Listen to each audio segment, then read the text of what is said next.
2019లో విధ్వంసాన్ని చూశారు. ఎలాంటి విధ్వంసం అంటే న్యాయ వ్యవస్థ మీద ఒక ముఖ్యమంత్రికి నమ్మకం లేక న్యాయ వ్యవస్థని విధ్వంసం చేసే విధంగా బహిరంగ లేఖ రాసినటువంటి ముఖ్యమంత్రిని గతంలో చూశారు.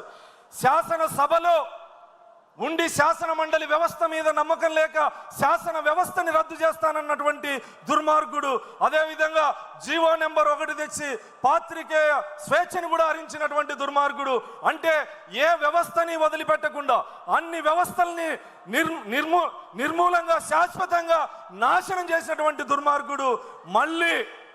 మళ్ళీ చంద్రబాబు నాయుడు గారు మీ అందరి కార్యకర్తల త్యాగాల ఫలితంగా కష్టాల ఫలితంగా మళ్ళీ తెలుగుదేశం జెండా రెపరెపలాడి ప్రభుత్వం లేకొచ్చిన తర్వాత ఎక్కడైతే విధ్వంసం జరిగిందో, ఎక్కడైతే జగన్మోహన్ రెడ్డి విధ్వంసం చేశాడో అక్కడి నుంచి మళ్ళీ పరిపాలన మొదలుపెట్టి ఈరోజు ఉత్తరాంధ్రలో పరిశ్రమలు, రాజధాని నిర్మాణం, రాయలసీమలో కియా లాంటి పరిశ్రమలు గతంలోనే తెచ్చారు.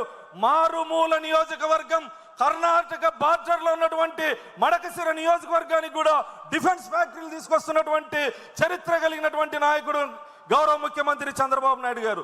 అదేవిధంగా ఈరోజు గతంలో విద్యుత్ రంగాన్ని నిర్వీర్యం చేశారు. మళ్ళీ గౌరవ ముఖ్యమంత్రి చంద్రబాబు నాయుడు గారి ఆధ్వర్యంలో విద్యుత్ శాఖలో కూడా విప్లవం రాబోతోంది. ఆంధ్రప్రదేశ్ మొత్తం సౌర విద్యుత్తో రాబోతా ఉంది, సోలార్ ప్రాజెక్టులు రాబోతా ఉన్నాయి.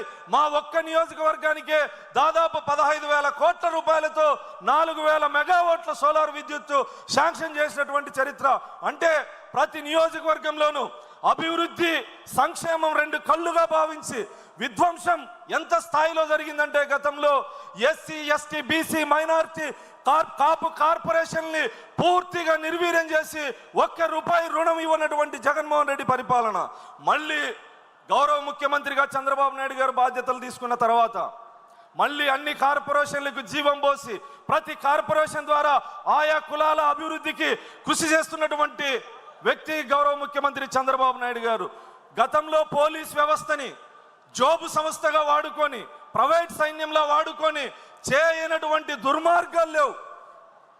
తెలుగు ప్రజలు ఆరాధించే చంద్రబాబు నాయుడు గారిని కూడా జైల్లో పెట్టినటువంటి దుర్మార్గుడు.